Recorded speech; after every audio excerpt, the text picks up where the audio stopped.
रहमत उल्लाह अलैह के पास ना एक बूढ़ी अम्मा अपना बेटा छोड़ गई। तो हजरत साहब ने कुछ 2, 4, 5 महीने रखा। तो बाद में उसकी अम्मा को बुला के कहा कि भाई तू बेवा है, बेटा तेरा यतीम है, मैं नहीं चाहता कि इसका वक्त ज़ाया हो। ये पढ़ने वाला कोई नहीं, सारे नहीं भाई पढ़ने वाले होते। अब यहाँ वाला माँ बैठे हैं, मैं बेअदब भी ना हो जाऊँ। कुछ पूरे 8 साल लगा के भी आ जाते हैं, सनद भी उनके पास होती है। नाराज ना हो जाना, ये तो सब अच्छे लोग हैं, सनद होती है पर पता कोई नहीं होता। ये आला हजरत ने लिखी है बात, सनद होती है, पूरी डिग्री होती है, उस पर कई लोगों के साइन भी होते। तो बहुत सारे तालिब इल्म ऐसे होते हैं जो मदारस में कहते हैं मैं फाजल फलां हूँ, लेकिन कोई शय पास।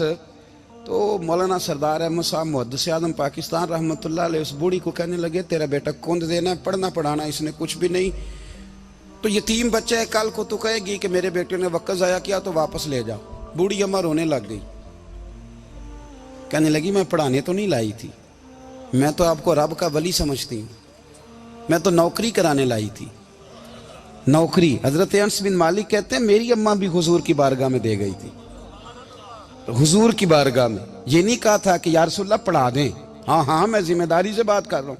ये नहीं कहा था हुजूर मुजाहिद बना दें, ये थोड़ी कहा था कि या रसूलल्लाह सल्लल्लाहु तआला अलैहि वसल्लम से मुफस्सिर मुहद्दिस मुहक्किक मुफ्ती बना दें। हजरत अनस की अम्मा कह गई थी सोनिया जब तक ये रहेगा ना आपकी नौकरी करेगा, ये घर के काम काज करेगा, ड्यूटी करेगा, हुजूर ये आपकी नौकरी करेगा। तो मेरे महबूब ने फिर दुआ कर दी, अल्लाह इसे बरकत अता फरमा। तुम समझता है खिदमत वाला खाली रह जाता है? जितना जायका खिदमत वाले को मिलता है, जो उसके नसीब में आता है, वो किसी का नसीब कहां भाई। हजरत अनस कहते हैं हुजूर ने दुआ कर दी बरकत की। मुझे तो खेती बाड़ी आती भी नहीं थी, पर लोगों के बाग में साल में 1 दफा फल लगता था, मेरे बाग में 2 दफा लगता था। हुजूर ने दुआ कर दी अल्लाह इसे औलाद दे। फरमाते हैं मेरे बेटे, मेरे पोते, मेरे नवासे, मेरी बेटियां, फरमाते हैं मैं जिंदा हूं और मेरी 100 औलादे मौजूद हैं। परेशान हो गया 100 सुन के कि बच्चे 2 ही अच्छे, 100 औलादे मेरी मौजूद हैं। हजरत अनस बिन मौलाना सरदार अहमद साहब के पास ना छोड़ गई बच्चा, कहने लगी हजरत जी मैं को पढ़ाने के लिए थोड़ा छोड़ गई हूँ, मैं तो इसलिए छोड़ के गई हूँ कि आप मेहरबानी करें खिदमत कराएं। तो हजरत जी कहने लगे कोई ऐसा काम ही नहीं, खिदमत वाला क्या कराऊं। कहने लगी पट्ठे पवा लिया करो जी। हूँ लड़ पेंदे ने, कहने ने बच्चे काम कर दें मदरसे का। हालांकि अब कहाँ बच्चे काम करते हैं, अब तो गुजर गया दौर, अब तो बच्चे काम कराते हैं। अब बच्चे भी नाराज हो रहे हैं, घूर घूर के देख रहे हैं। सही कह रहा हूँ आपको, बच्चे काम कराते हैं, बच्चे कहाँ काम करते। कहने लगी ये चारा डाले करेगा आपकी भैंसों को। तो हजरत ने उसको कहा कि बीबी चारा मेरी भैंसों को डालने के लिए मैंने बंदा रखा हुआ है, तो तू जा ले जा। कहने लगी हाथ बांध के हुजूर मेहरबानी करें रख ले, चारा डालेगा। और पुत्र तवज्जो से चारा डालना हजरत की भैंसों को। रोने लगी, हजरत ने रख लिया, महीने का खर्चा भी देते। शाम को ना वो सारा दिन काम करता, शाम को आके पैरों में भी बैठ जाता, हजरत जी लाएं तेल थोड़ा सा, पैर ना दबा दूं। 8 साल साथ वाले पढ़ते रहे, ये बेचारा नौकरी करता रहा, मेरा रूप भी नहीं ते मेरा रंग भी नहीं, और मैनू यार मनान दा टंग भी नहीं। कभी कभी ना हजरत बिलाल हबशी फारग होते ना, तो नबी पाक की बारगाह में अर्ज करते हुजूर कोई काम तो नहीं, सारे हो गए, हुजूर जाऊं जरा, चले जाते। एक दिन सलमान फारसी कहने लगे या रसूलल्लाह ये बिलाल कहाँ जाता है। फरमाया जा देख के तो आ। हजरत सलमान वापस आए तो आके रोने लगे, कहने लगे सोनिया जब यहाँ से जाता है ना तो जाके सैयदा फातिमा की चक्की पीसनी शुरू कर देता, बीबी साहबा के काम करने लगता है, घर में जाके स्नैन की ड्यूटी करता है, वहां भी काम यहाँ भी काम। वो चारा डालता रहा, उसने चारा डाला। हजरत मुहद्दिस आज़म की भैंसों को दस्तारे फजीलत का वक्त आ गया, सारे पगड़ियां सजा के आ गए, आज दस्तार होगी। ये ना पीछे होके बैठ गया, चूंकि पढ़ा ही नहीं था तो दस्तार का है कि दस्तार तो उसकी जो पढ़ेगा, हमने तो पढ़ा ही नहीं, हमने तो यार पढ़ा, घर पढ़ा, ड्यूटी करी। हजरत मुहद्दिस आज़म रहमतुल्लाह अलैह के यहाँ जब ऐलान होने लगा ना कि अब दस्तार होगी, तो हजरत ने पहला ऐलान उसका फरमाया। तो मजा वाला बंदा कपड़े भी कदी कदी बदल दे ना, वो कहता है जिस हाल में भी था मैं पलट के देखने लगा कि पड़ा पड़ा है तो है, कोई शय नहीं। तो ये माजरा क्या है, पीछे से उठ के आए तो कहते हैं बाकियों की दस्तार किसी आलिम ने की, किसी सूफी ने की, लेकिन ये भैंसों को चारा डालने वाला जब आया तो मुहद्दिस आदम ने फरमाया पगड़ी के बाल को कोई हाथ ना लगाए, ये सारी दस्तार मैंने करनी है।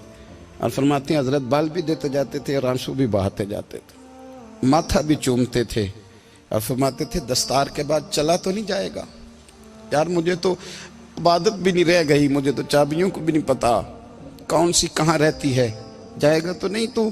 तो रो पड़ा, कहने लगा सोने जाए तो वो जिसके पल्ले कुछ है हो, आता जाता तो है कुछ नहीं, मुझे किसने रखना है, मैंने कहाँ जाना है, इधर कहाँ तो इधर ही रहूंगा।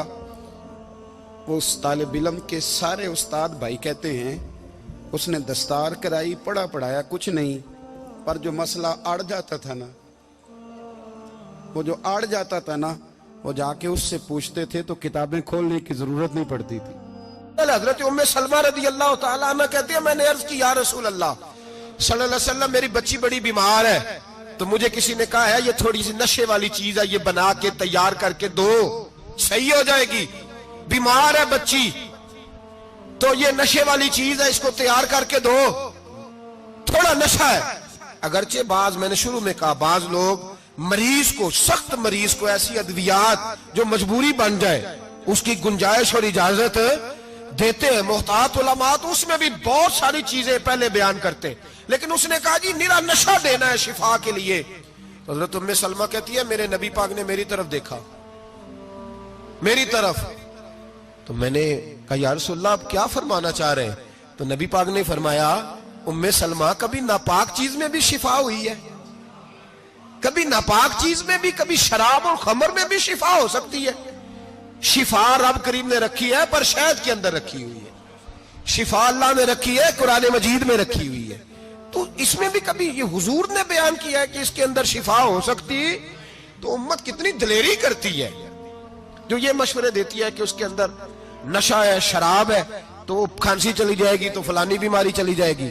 ना आओ इन चीजों पे, ना अपने ईमान को खराबी दो और ना ऐसी बातें करो जिससे कि डायरेक्ट रसूलुल्लाह सल्लल्लाहु अलैहि वसल्लम के वाज़ेह इरशादात की मुखालफत हो। मेरे नबी पाक सल्लल्लाहु अलैहि वसल्लम ने फरमाया, और फिर कुछ लोग कहते हैं थोड़ी पी है जी।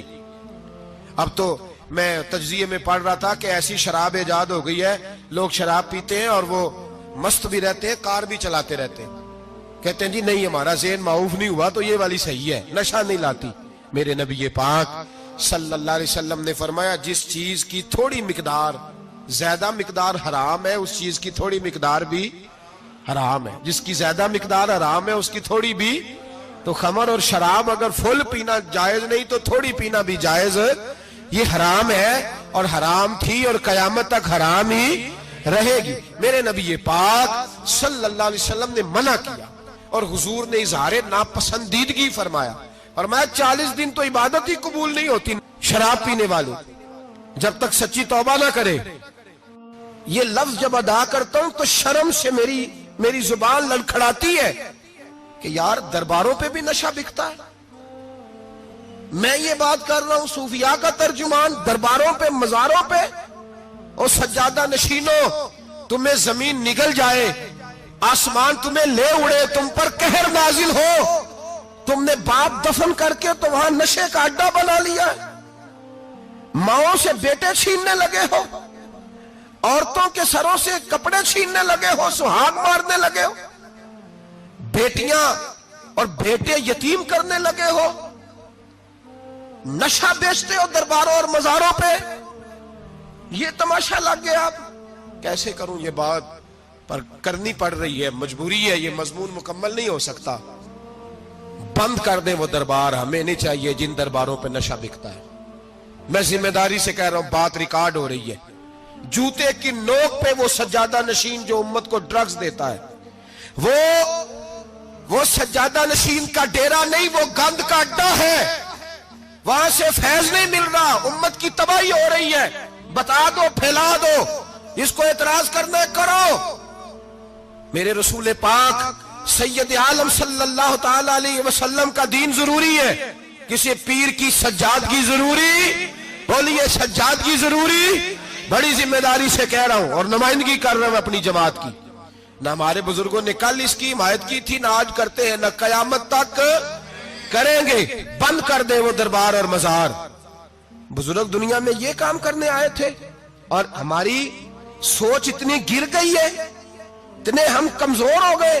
کہتے ہیں جب اس کو چڑھ جاتی ہے تو پھر بڑی معرفت کی باتیں سناتا ہے۔ تجھے شرم نہیں آئی یہ لفظ کہتے ہوئے؟ اب نشئی تجھے معرفت سکھائے گا؟ اب تو شرابی سے، بھنگی چرسی سے دین سیکھے گا؟ کہتے ہیں اس نے پی ہوئی تھی، چڑھی ہوئی تھی، بات کر دی تو میرا کام بن گیا۔ اتنی گندی اور میلی سوچ صاحب ایمان کی ہوتی ہے، تو اب نشیوں سے جا کر دعائیں کرائے گا؟ سن، میرے نبی پاک صلی اللہ علیہ وسلم نے فرمایا جو شراب پی لے، نشہ کر لے، اس کی تو 40 دن تک عبادت رب قبول نہیں فرماتا۔ تو کہتا چڑھی ہوئی تھی تو اس نے دعا کر دی، تجھے شرم ہی نہیں آئی بات کرتے؟ حیا ہی نہیں کیا تو نہ جملہ بولتے؟ یہ کوئی تصوف اور طریقت ہے؟ جاؤ اٹھا کے لے جاؤ۔ ایسی کوئی تصوف اور طریقت ہمیں نہیں چاہیے، ہمیں وہ والی طریقت چاہیے جس میں خدا کے قرآن کی بات ہوتی ہے اور محمد مصطفیٰ کے فرمان کی بات ہوتی ہے صلی اللہ علیہ وسلم۔ تو بھائی یاد رکھو، یہ کوئی طریقہ نہیں۔ ایک مزار ہے، مجھے ایک صاحب کہنے لگے آ جائیں یہاں بھی فاتحہ پڑھیں۔ میں نے کہا یہاں کیا ہے؟ کہنے لگے تھے تو بابا جی نشہ وشہ کرتے، پر اب سنا ہے لوگوں کی منتیں بڑی پوری ہوتی ہیں۔ مجھے جذبات بڑے کم آتے ہیں۔ میں نے اس آدمی کو گریبان سے پکڑ لیا، میں کہ ادھر ہٹ، وہ تو نشہ کرتا تھا اور تو جاتا تھا، تیری یہ کیسے طاقت ہوئی؟ تو نے مجھے مشورہ دے دیا ہے، تو ہمیں کمزور سمجھتا ہے؟ ہم کمزور ایمان کے لوگ ہیں، اور میں یہاں تجھے کہوں گا نہیں نہیں میں یہاں نہیں جاتا، میں وہاں جاتا ہوں۔ بالکل کوئی لگی لپٹی بات نہیں، کھری بات۔ تصوف وہ، دربار وہ جہاں قرآن پڑھا جائے اور رسول اللہ کی حدیث سکھائی جائے، باقی کوئی مطلب نہیں کسی قسم کا۔ میں داتا صاحب کبھی جاؤں نا جلسہ کرنے کسی کام سے، کسی تقریب میں، تو میں داتا صاحب کے مزار پہ نہیں جاتا۔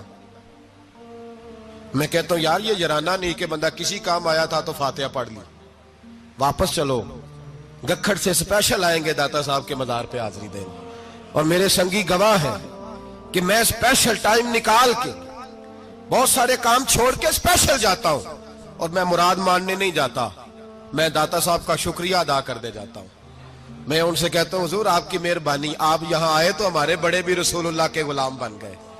میں تو سلام عقیدت پیش کرنے جاتا ہوں، ہم مزارات پر جانے کے قائل نہیں، بلکہ ہماری تو عقیدت کا درجہ ہی مکمل نہیں ہوتا جب تک ہم مزار پہ سلام نہ کریں۔ پر مزار داتا صاحب کا، مزار خواجہ معین الدین اجمیری کا، مزار غوث اعظم جیلانی کا، مزار محدث اعظم مولانا سردار احمد کا، مزار اولیاء کا، مزار میاں شیر محمد شرک پوری کا، مزار رب کریم کے بندوں کا۔ بھنگیوں چرسیوں کے مزار نہیں ہوتے، اور نام ان مزارات کے قائل ہیں، بالکل قائل نہیں ہم۔ میں تھوڑے دن پہلے لاہور گیا تھا، تو میں کار میں میاں صاحب میاں شیر محمد شرک پوری کا ذکر کر رہا تھا۔ میں اپنے دوستوں سے کہہ رہا تھا یار بہت بڑا بابا ہوا ہے، تو مجھے کہنے لگی کرامت کیا ہے؟ میں نے کرامت یہ ہے کہ ساری زندگی سنت کا درس دیا ہے۔ تو مجھے کہنے لگے آپ کبھی گئے نہیں؟ میں نے کہا میں اسپیشل گیا تھا، اور تھوڑے دنوں کے بعد پروگرام بناؤں گا تو میں ساتھ لے کے جاؤں گا۔ ہم مزارات کے قائل ہیں، حاضریاں دیں گے مزاروں پہ، لیکن بھنگیوں چرسیوں کے مزاروں پر جانے کے قائل ہیں، زور سے بولے، یہاں جانے کے قائل ہیں، کوئی عقیدہ نہیں ہے ہمارا۔ نشہ بکے گا اب مزاروں پہ، اب یہ تصوف ہوگا وہاں، یہ طریقت ہوگی۔ اور ملت پر رحم کھاؤ خدا را۔ اگر تمہارے قومی ادارے کہتے ہیں رپورٹ کرنے والے کہ 70 لاکھ پاکستانی نشہ کرتا ہے، تو کیا تمہیں یہ نہیں پتا کہ نشہ بیچتا کون ہے؟ کیا تمہیں یہ نہیں پتا کہ ڈرگز کا کاروبار کون کرتا ہے؟ اگر تمہیں یہ پتا ہے تو کیا یہ خبر نہیں تمہیں کہ ان رگوں پر یہ خون اتارتا کون ہے؟ میں اپنے بزرگوں سے معذرت کے ساتھ، نشے کا آغاز، ناراض تو نہیں ہو جائیں گے بزرگ، نوجوانوں کو میں لتاڑ لیتا ہوں لیکن بزرگوں کی عزت کرنا سنت ہے، تو میں بزرگوں سے معذرت کے ساتھ، یہ یوں سمجھ لیے خوگرے حمد سے تھوڑا سا گلا بھی سن لے۔ نشہ سگریٹ سے شروع ہوتا ہے، سگریٹ سے۔ میں تمباکو کو حرام نہیں کہتا، یہ فتویٰ نہیں دے رہا، تمباکو کا حکم وہی ہے جو مولی کا ہے، جو کچے پیاز اور لہسن کا ہے، کہ آپ جب کھا لیتے ہیں تو منہ سے بدبو آتی ہے، تو آپ مسجد میں آئیں تو آنے سے پہلے مسواک کریں، منہ صاف کریں، پھر آپ آ جائیں۔ تو جائز ہے، مکروہ ہے لیکن حرام. لیکن تمباکو سے آگے جب حالات بڑھتے ہیں، تجزیہ نگاروں نے لکھا ہے کہ ہمارے پنجاب کے کچھ علاقوں میں اب سگریٹ سے نکال کے نا، پہلے بھی بھرتے تھے لوگ اس میں بڑا کچھ، اب پتہ ہے کہ نیا نشہ ایجاد کیا ہے. اب اس کے اندر چرس بھی بھرتے ہیں اور چھپکلی کو مار کے سکھا کے خشک کر کے اس کو پیس کے وہ ساتھ نشے کے ملاتے ہیں، اور اس کا حال یہ ہوتا ہے کہ آدمی کو زیادہ نشہ ہوتا ہے، اور کہتے ہیں وہ اتنا گند ہے کہ وہ آدمی کسی کو دانت بھی لگائے گا تو وہ بندہ بھی بیمار ہو جائے گا. کیا یہاں لوگ اسپرٹ نہیں پیتے آپ کے ملک میں؟ اور ہم کبھی سڑک پہ جاتے ہیں تو نشئی کو دیکھ کے مذاق کرتے ہیں، دیکھنا میں ہارن لگاؤں گا تو گاڑی کے ہارن سے گر جائے گا. لیکن تجھے پتا نہیں کہ یہ کسی ماں کا بیٹا ہے، پتا نہیں کسی بیوی کا شوہر ہے. ایک ہمارے دوست ہیں، بزرگ ہیں، ان کا داماد فوت ہو گیا، نشہ کرتا تھا. تو میں تعزیت کرنے ان کے گھر پہنچا تو کھڑے ہو گئے ہاتھ باندھ کے، کہنے لگے حضرت صاحب باقی ساریاں گلاں چھڑ دیو، صرف نشے تے تقریر کریا کرو. وہ جب جیتا تھا تو تب بھی اس کے بچے یتیم ہی تھے، یتیم ہی تھے. میری بیٹی جب میرے گھر آتی تھی اور میں اپنے پوتوں کے اتنے کپڑے اسے پہننے کو دیتا تھا تو میرا کلیجہ پھٹتا تھا. اور میری بیٹی اس کی زندگی میں بھی بیوہ کی زندگی گزار رہی تھی، وہ میری بہوؤں کے اتنے ہوئے کپڑے پہنتی تھی. کوئی دعا کرو، کوئی جلسے کرو، یہ لت ختم ہو جائے. اور کہنے لگا اب میرے وہ چلا تو گیا ہے، دادا دادی اس کے پہلے کوئی نہیں، چچا ہے کوئی نہیں، جب تک تو میں زندہ ہوں ان نواسوں کو کوئی روٹی کا لقمہ، کوئی کپڑا مل جائے گا. لیکن سوچتا ہوں میں بوڑھا ہوں، مر گیا تو ان کو کوئی پوچھے گا بھی نہیں، کون ان کی خبر. اتنا ظلم اس قوم سے، اتنی زیادتی. اور آرام سے لکھ کر لوگ گزر گئے کہ یہ 70 لاکھ ہے، ان کا درد تو سمجھو، تکلیف تو سمجھو. 7 فٹ کا سونا جوان اور نشے کا عادی ہے تو کسی نالی میں پڑا ہوا ہے. اور میں نے کہا اس قوم کے ساتھ اس سے بڑا بھیانک مذاق کیا ہوگا. کوئی دانشور تھا بڑا ظالم، اس ظالم سے کوئی مشورہ لینے آیا، اس نے آ کے کہا تو بڑا ظالم ہے، بڑے کڑوے مشورے دیتا ہے، میرا ایک دشمن ہے، میں اس سے بدلہ لینا چاہتا ہوں، میرا دل کرتا ہے اس کا بچہ قتل کر دوں تاکہ وہ تڑپے. تو ظالم نے کہا اسے قتل نہ کر، وہ تو اس کا باپ 2-4 مہینے رو کے چپ کر جائے گا. پھر میں سخت سزا دینا چاہتا ہوں، مشورہ دے. تو اس نے کہا اس کے بچے کو نشے پہ لگا دے. جس کا بچہ نشہ کرے گا وہ باپ روز مرے گا، روز جیے گا، وہ ماں روز مرے جیے گی، نشے پہ لگا دے. اس قوم کے ساتھ سب سے بڑا ظلم یہ ہوا کہ ملت کا جوان نشے پہ لگ گیا، ڈرگز پہ لگ گیا. اتنے تباہ حالات ہوئے کہ جوان چڑھتی جوانیاں، اماں نے کتاب دے کے بھیجا تھا اور کالج سے واپس آئے تو نشے کے ٹیکے ہاتھوں میں پکڑے ہوئے، ٹیکے. اور آپ کے اس ملک کے اسلام آباد میں ایک دن میڈیا نے وہ خبر بھی وائرل کی اور وہ چیز بھی دکھائی لوگوں کو. 3 مہینے کا بچہ لے کے نشئی سڑک پہ آ گیا. اس نے کہا میرا نشہ ختم ہو گیا، میرا بچہ خرید لو، 2 پڑیاں دے دو. تو وہاں بیبیاں جو سن رہی تھی وہ بھی چیخے مار کے رو رہی تھی. یہ ظلم کیا اس قوم کے ساتھ، اور کرپشن کی لعنت نے اجازت دی سپلائی کرنے والوں کو کہ گلی گلی بیچے، گلی گلی. انہوں نے کچھ تھوڑا ظلم نہیں کیا ان حکمرانوں نے. اور ہماری اپوزیشن، اس کو نہ صرف اتنا پتا ہے کہ یہ جائیں اور ہم آئیں، اس سے زیادہ کوئی غرض نہیں. بھائی کرپشن کے خلاف نکلے ہو تم، نشے کے خلاف کس دن نکلو گے؟ جوئے کے خلاف کس دن؟ قوم تو مر رہی ہے نشے سے، اس کے خلاف میدان میں کب آؤ گے؟ صرف اتنا ہے کہ یہ جائیں اور ہماری باری آئے، اس سے زیادہ کچھ نہیں. جتنے مجرم وہ ہیں اتنے ہی تم بنتے جا رہے ہو. اور اگر آپ نے ابھی تک